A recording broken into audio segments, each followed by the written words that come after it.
신부가 누군지 모르고 결혼하시는 건 아니죠? 이 여자는 술집에서 일했던 여자예요. 빚도 많고 여러 남자들과 어울려 다니던. 갑자기 결혼식장에 나타난 조폭들. 과연 이 결혼식의 결말은 어떻게 될까요? 오늘의 이야기 시작합니다. 그 전에 잠깐 구독과 좋아요 눌러주시면 큰 힘이 됩니다. 나는 정혜나. 28살이고 특전사 출신입니다. 오늘은 내 인생에서 가장 중요한 날이에요. 강남에 있는 웨딩홀에서 윤태주와 결혼식을 올리거든요. 거울 앞에서 웨딩드레스를 입고 서 있는데 마음이 두근거려서 미치겠어요. 하얀 드레스가 내 몸을 감싸고 있지만 왠지 모르게 숨이 막히는 것 같습니다. 화장사가 마지막 터치를 해주면서 신부님, 정말 아름다우세요라고 말하는데 나는 그저 어색하게 웃을 뿐이었어요. 태주는 재벌가 아들이에요. 처음 만났을 때부터 나를 진심으로 사랑해 주었죠. 내가 특전사 출신이라는 것도 집안이 넉넉하지 않다는 것도 개의치 않았습니다. 해나야, 나는 내가 좋아. 다른 건 중요하지 않아라고 말해주던 태주의 목소리가 아직도 귓가에 맴돌아요. 어머니 윤말숙은 새벽부터 전통시장에서 반찬 가게를 운영하세요. 평생 두 딸을 키우느라 고생만 하셨죠. 아버지는 내가 어릴 때 돌아가셨거든요. 어머니 손은 거칠고 주름이 많지만 그 손으로 나와 언니를 키워내셨습니다. 해나야, 이제 너도 좋은 사람 만나서 행복하게 살아야지라고 하시면서도 눈가에는 걱정이 가득했어요. 웨딩홀 밖에서는 하객들이 하나둘씩 들어오고 있었습니다. 태주의 부모님도 오셨고 어머니의 시장 친구들도 와주셨어요. 모든 게 완벽해 보였죠. 하지만 내 마음 한구석에는 뭔가 불안한 감정이 도사리고 있었습니다. 언니는 오늘도 안 올까? 마음속으로 혼잣말을 했어요. 정세나, 내 쌍둥이 언니. 몇 년 전부터 연락이 끊어진 채로 살고 있거든요. 어머니는 언니 이야기만 나오면 한숨을 쉬시면서 말을 아끼세요. 세나가 언젠가는 돌아올 거야라고 하시지만 목소리에는 확신이 없었습니다. 웨딩홀 앞에서 태주가 기다리고 있었어요. 턱시도를 입은 모습이 정말 멋있었죠. 해나야, 준비됐어? 라고 물어보는 태주의 눈빛에는 사랑이 가득했습니다. 나는 고개를 끄덕이며 응, 이제 시작해보자라고 대답했어요. 식장 문이 열리고 결혼 행진곡이 울려 퍼졌습니다. 하객들의 시선이 모두 나에게 집중되었죠. 어머니가 앞자리에 앉아서 눈물을 흘리고 계셨어요. 태주의 부모님도 만족스러운 표정으로 미소를 짓고 있었습니다.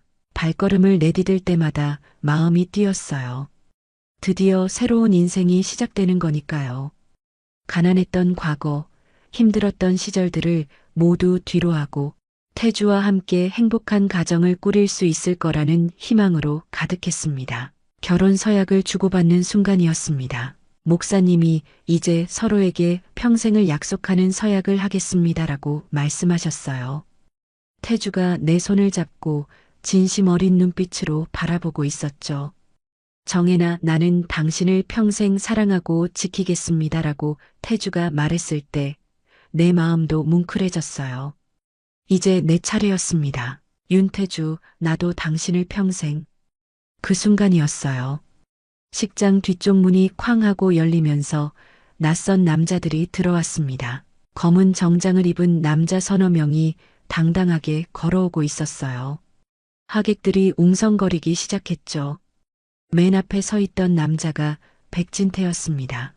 얼굴에 흉터가 있고 눈빛이 차갑기 그지없었어요. 잠깐만요. 이 결혼식은 계속될 수 없습니다라고 큰 소리로 외쳤죠. 식장이 순식간에 술렁거렸습니다. 태주가 내 앞으로 나서면서 당신들이 누구신데 이런 식으로 라고 말했지만 백진태는 냉소적으로 웃으면서 손을 흔들었어요. 신부가 누군지 모르고 결혼하시는 건 아니죠? 백진태가 봉투에서 사진들을 꺼내 들었습니다. 이 여자는 술집에서 일했던 여자예요. 빚도 많고 남자들과 어울려 다니던. 거짓말이에요. 나는 소리쳤습니다. 하지만 백진태는 멈추지 않았어요. 가짜 사진들을 하객들에게 보여주면서 이게 증거입니다. 채무계약서도 여기 있고요라고 말했죠. 태주의 얼굴이 창백해졌어요. 해나야, 이게 뭐야?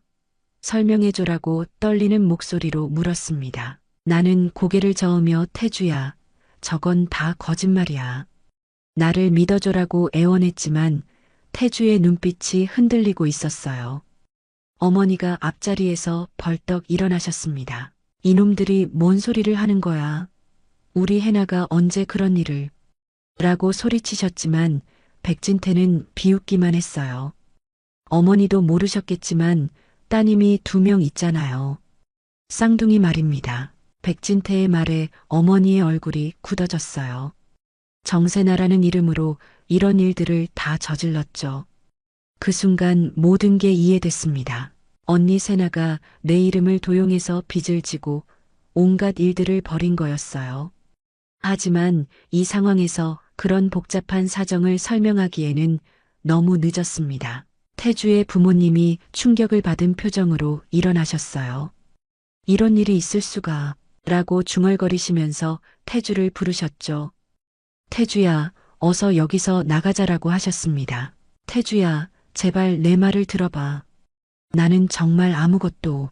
나는 태주의 팔을 붙잡으려 했지만 태주가 한 발 뒤로 물러섰어요. 그 순간 내 심장이 쿵 하고 떨어지는 것 같았습니다. 해나야, 나는 좀 생각할 시간이 필요해. 태주가 고개를 숙이며 말했어요. 그리고는 부모님과 함께 식장을 나가버렸습니다. 다른 하객들도 하나둘씩 자리를 떠나기 시작했어요. 백진태가 내게 다가왔습니다. 이제 우리랑 가시죠. 빚 갚을 때까지는 편하게 나들일 수 없거든요. 그의 목소리는 차갑고 위협적이었어요. 절대 안 가요. 나는 백진태와 그의 부하들을 노려봤습니다. 특전사 출신의 본능이 깨어나고 있었어요. 이런 상황에서 당황하거나 굴복할 정해나가 아니거든요. 백진태가 비웃으며 저항해봤자 소용없어요. 순순히 따라오세요라고 말했지만 나는 이미 싸울 준비를 하고 있었습니다. 웨딩드레스가 움직임을 방해했지만 그래도 할 수 있는 건 해야 했어요. 첫 번째 부하가 내 팔을 잡으려는 순간 나는 그의 손목을 비틀면서 무릎으로 명치를 가격했습니다. 으악! 하고 비명을 지르며 그가 뒤로 넘어졌어요. 하지만 상대가 너무 많았죠. 이 여자 보통이 아니네. 백진태가 혀를 차면서 손짓했습니다. 나머지 부하들이 일제히 달려들었어요. 나는 드레스 치마를 한 손으로 잡고 다른 손으로는 방어하면서 최대한 저항했습니다. 어머니가 해나야 하고 소리치며 달려오셨지만 백진태의 부하 하나가 어머니를 막아섰어요. 어머니, 끼어들지 마세요. 다치고 싶지 않으시면요. 나는 2명을 더 쓰러뜨렸지만 결국 뒤에서 목을 조르는 바람에 의식을 잃고 말았습니다. 미안해요, 어머니. 마지막으로 어머니의 울음소리가 들렸어요. 정신을 차렸을 때는 낡은 창고 같은 곳이었습니다. 손목과 발목이 밧줄로 묶여 있었고 입에는 테이프가 붙어 있었어요. 웨딩드레스는 이미 더러워져 있었죠. 백진태가 의자에 앉아서 담배를 피우고 있었습니다. 정신 차렸네요. 이제 현실을 받아들이시죠. 정세나가 진 빚을 대신 갚아야 해요. 나는 테이프를 뜯으려고 했지만 쉽지 않았어요.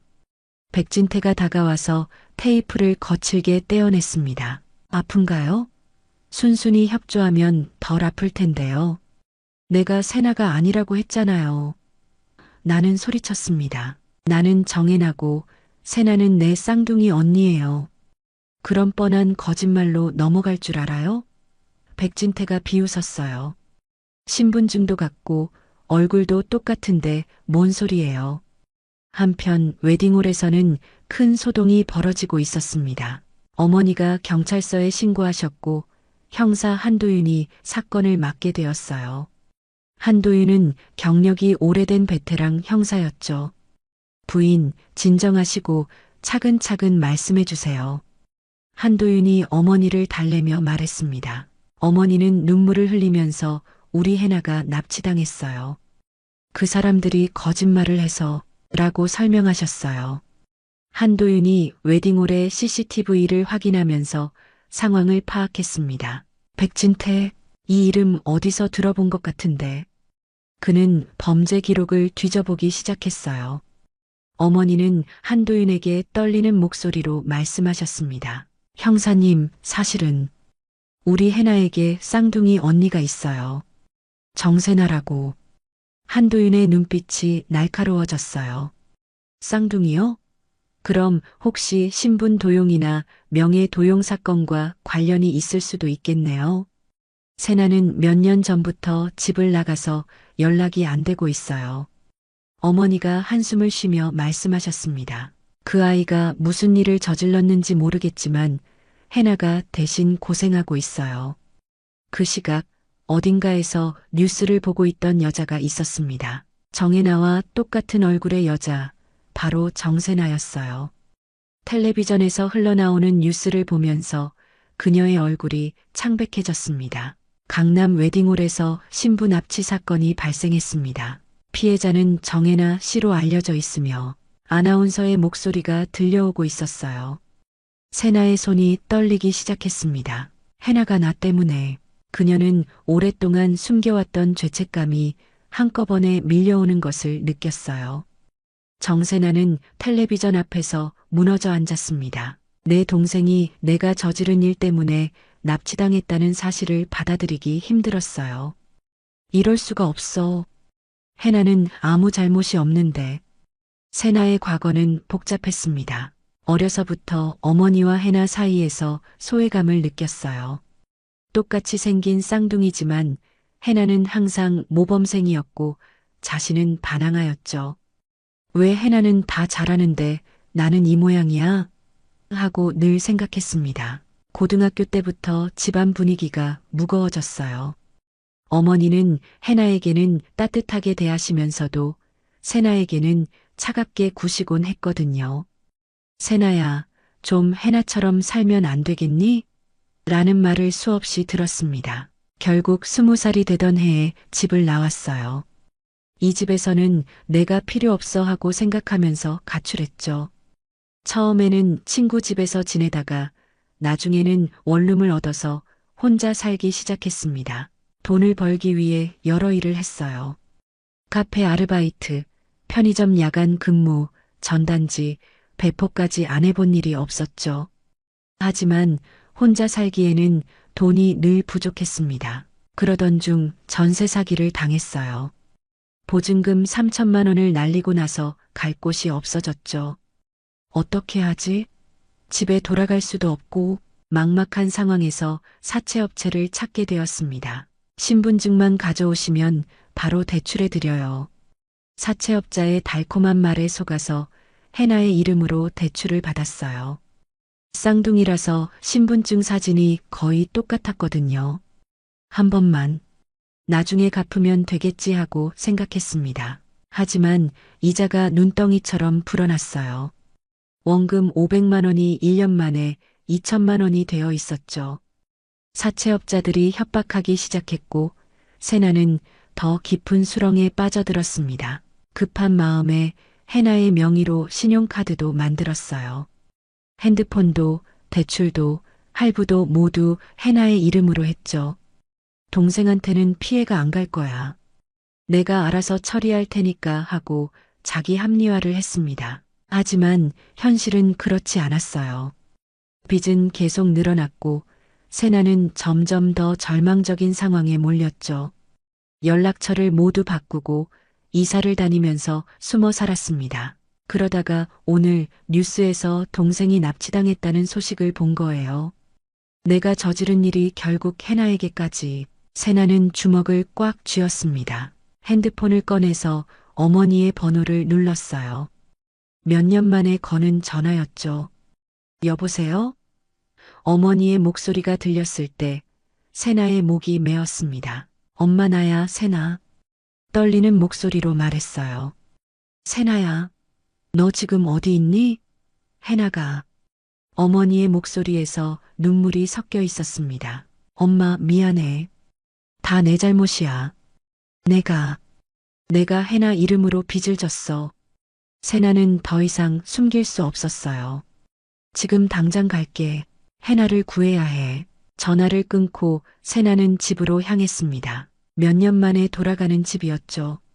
마음은 무겁고 두려웠지만 동생을 구하기 위해서는 어떤 일이라도 해야 했습니다.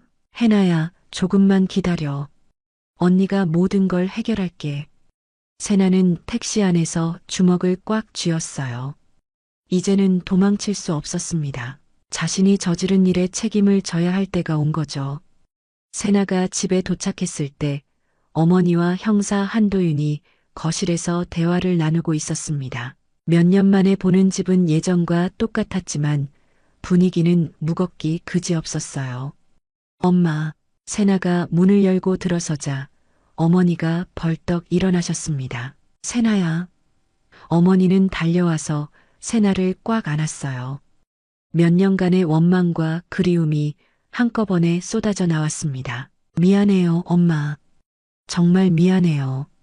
세나는 어머니 품에서 울음을 터뜨렸어요. 한도윤 형사가 그 모습을 지켜보면서 상황을 파악하고 있었죠. 정세나 씨죠? 한도윤이 침착한 목소리로 물었습니다. 지금 상황이 어떤지 아시죠? 동생분이 납치당했어요. 세나가 고개를 끄덕였습니다. 네, 알고 있어요. 다 제 잘못이에요.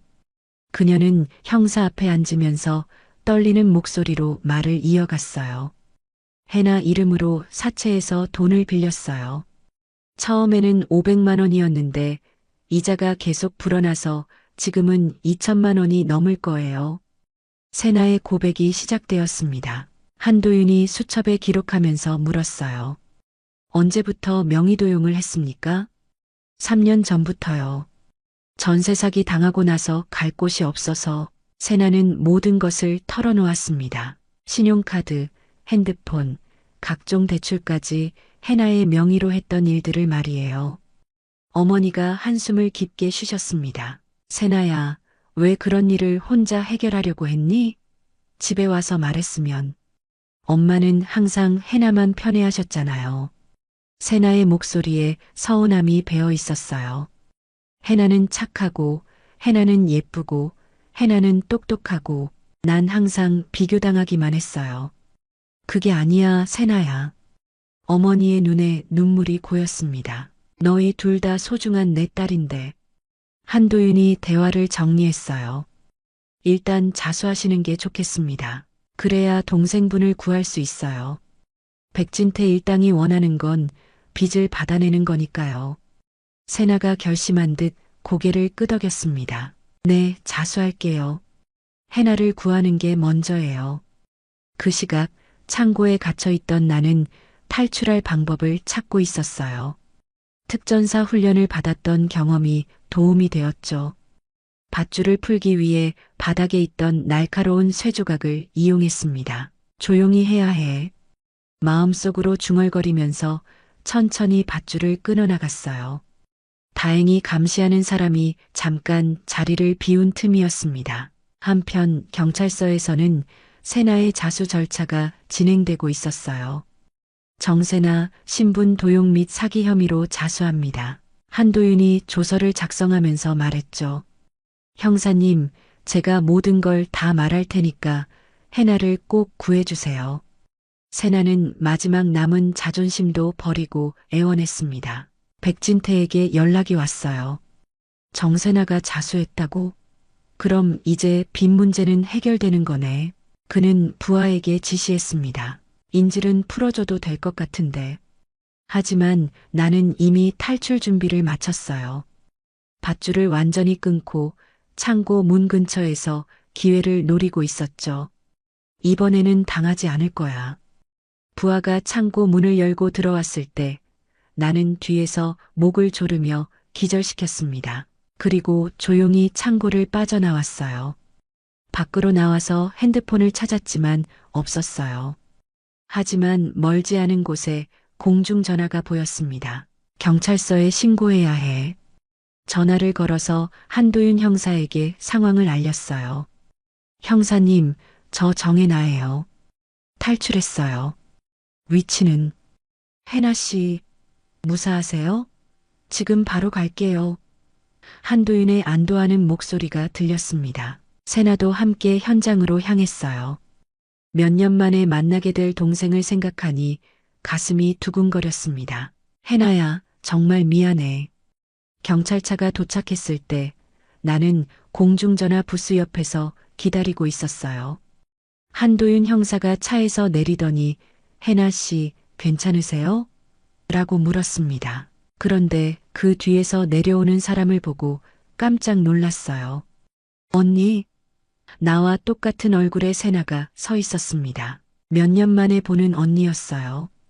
야윈 모습이 예전과 많이 달라 보였죠. 해나야. 세나가 조심스럽게 다가왔습니다. 미안해. 정말 미안해. 나는 복잡한 감정에 휩싸였어요. 화가 나면서도 반가웠고 서운하면서도 걱정이 되었죠. 언니, 왜 내 이름으로 그런 일을? 변명할 수 없어. 다 내 잘못이야. 세나의 눈에 눈물이 고였습니다. 저 때문에 고생시켜서 정말 죄송해요. 한도윤 형사가 우리를 경찰서로 데려갔어요.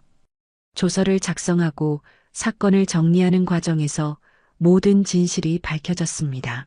세나는 명의도용 혐의로 구속되었고 백진태 일당도 체포되었어요. 며칠 후 나는 태주를 만나러 갔습니다. 그의 사무실 앞에서 한참을 망설였어요. 뭐라고 설명해야 하지? 마음이 무거웠습니다. 태주는 나를 보더니 안도의 표정을 지었어요. 해나야, 무사해서 다행이야. 정말 걱정했어. 태주야, 미안해. 결혼식 날 그런 일이. 나는 고개를 숙였습니다. 아니야, 내가 미안해. 너를 믿지 못해서. 태주가 내 손을 잡았어요. 형사님한테 다 들었어. 언니분이 명의도용을 한 거였구나. 나는 세나의 이야기를 자세히 해주었습니다.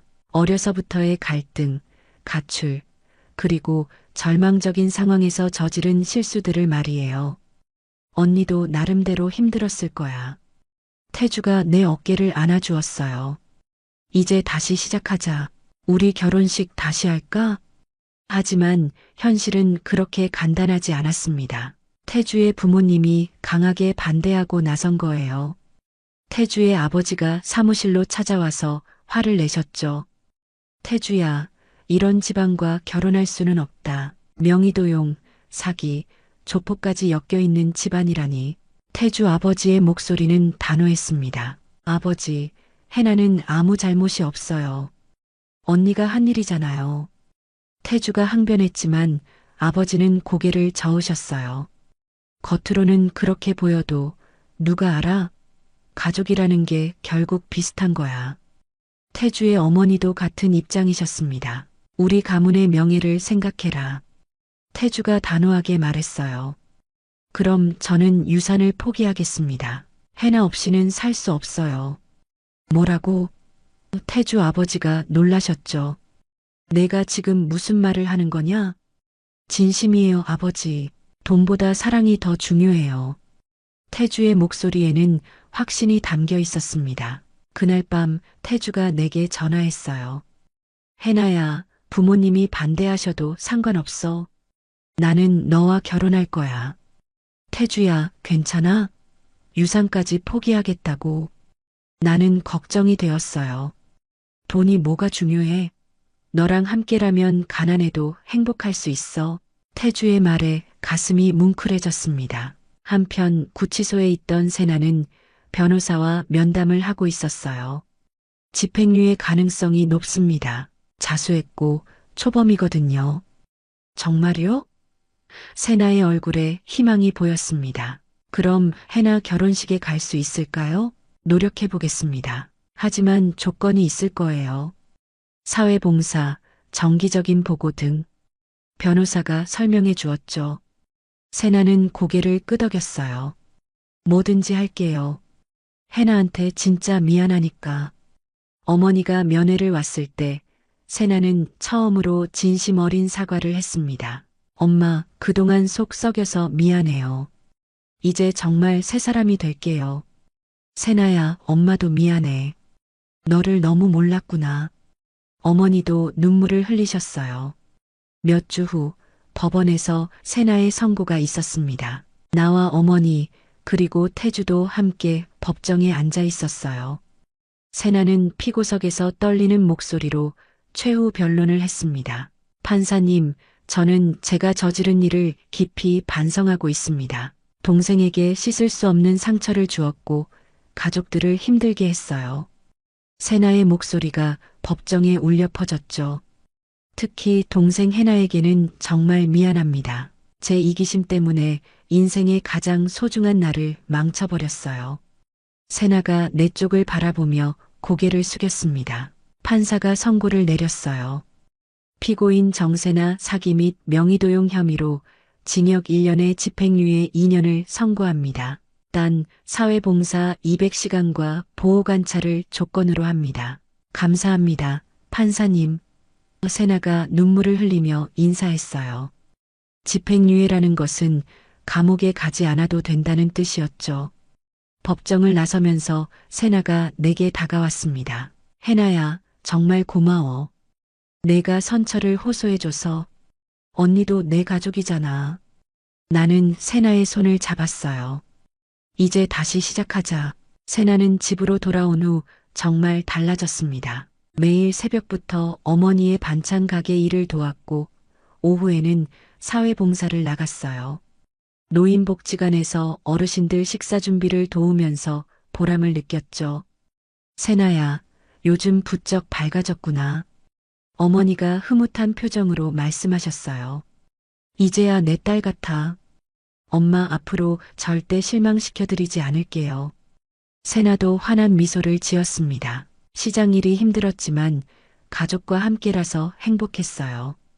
한편 나는 태주와 함께 두 번째 결혼식 준비를 하고 있었습니다. 이번에는 화려한 웨딩홀 대신 작은 교회에서 소박하게 치르기로 했어요.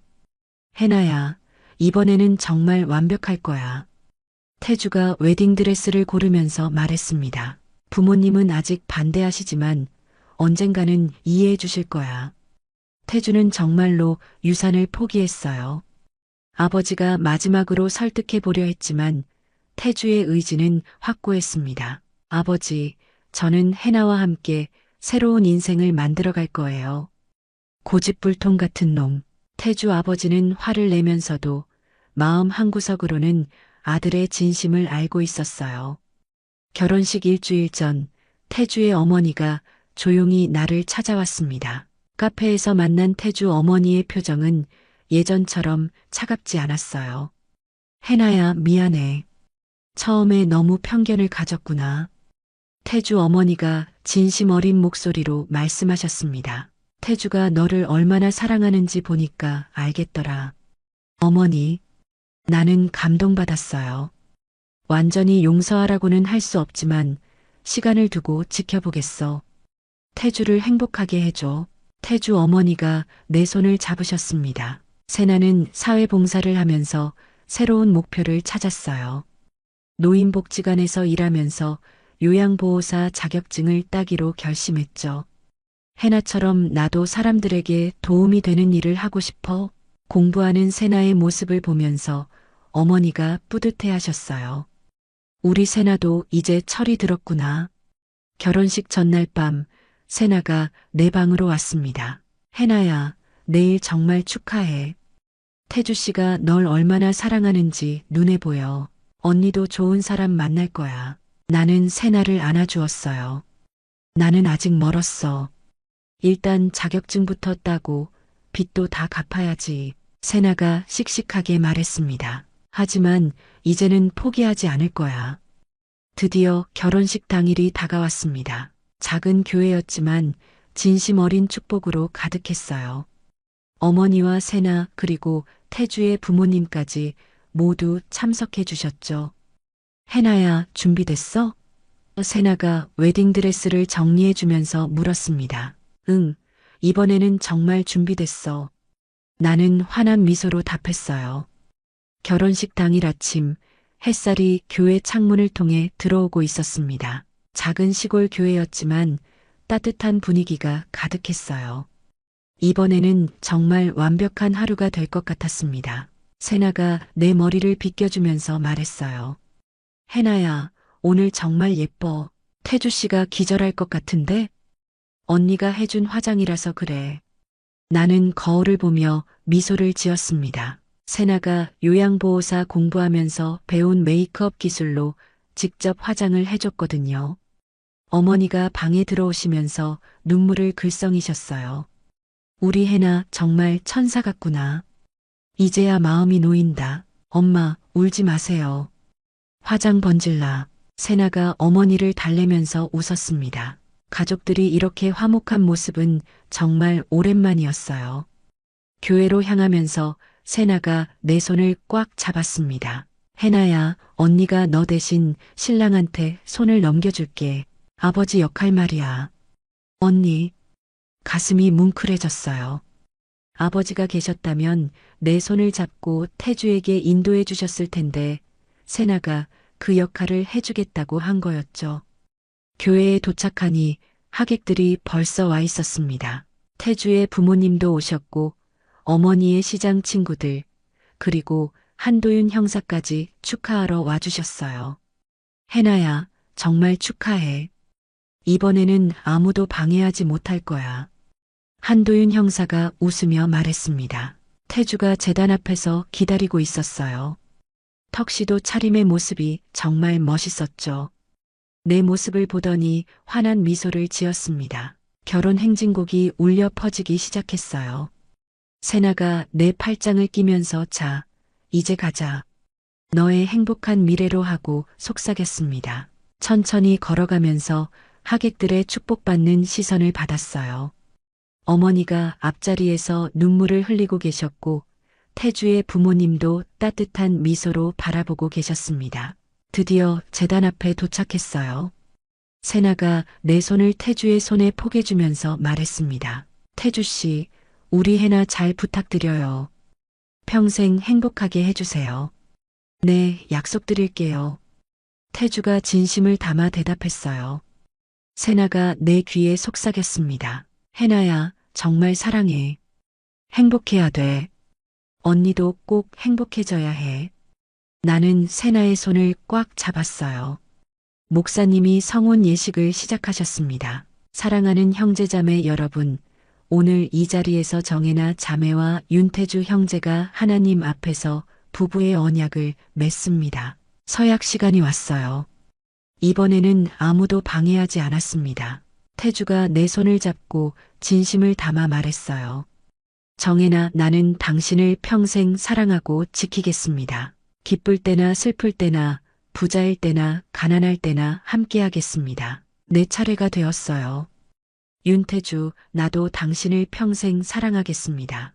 어떤 어려움이 와도 함께 이겨내고 서로를 믿고 의지하며 살겠습니다. 반지 교환을 하고 마침내 목사님이 선언하셨어요.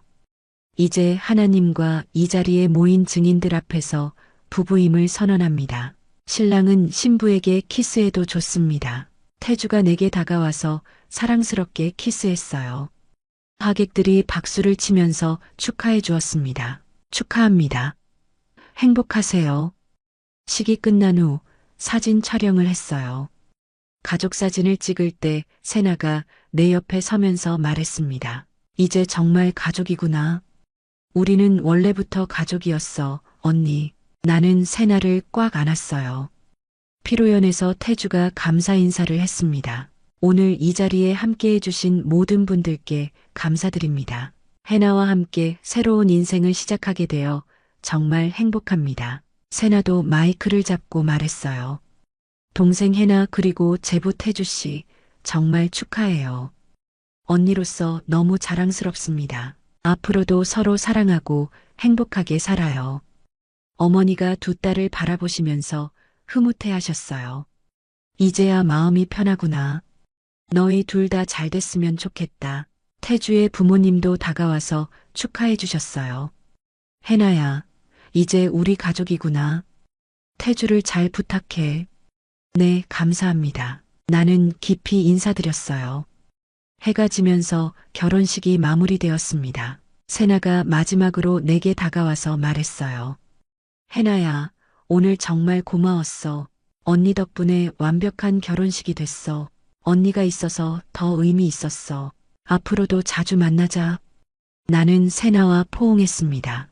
태주와 함께 신혼여행을 떠나면서 뒤돌아보니 세나와 어머니가 손을 흔들며 배웅해주고 계셨어요.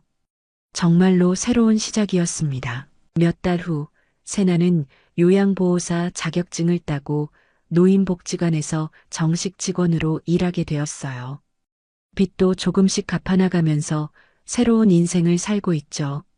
나와 태주는 작은 아파트에서 행복하게 살고 있습니다. 가끔 세나와 어머니가 놀러와서 함께 식사하며 웃음꽃을 피우곤 해요. 진정한 사랑과 용서, 그리고 가족의 소중함을 깨달은 우리는 이제 더 이상 과거에 얽매이지 않습니다. 서로를 믿고 사랑하며 각자의 자리에서 최선을 다해 살아가고 있어요. 오늘도 귀한 시간 내어 끝까지 시청해주신 구독자 여러분 진심으로 감사드립니다.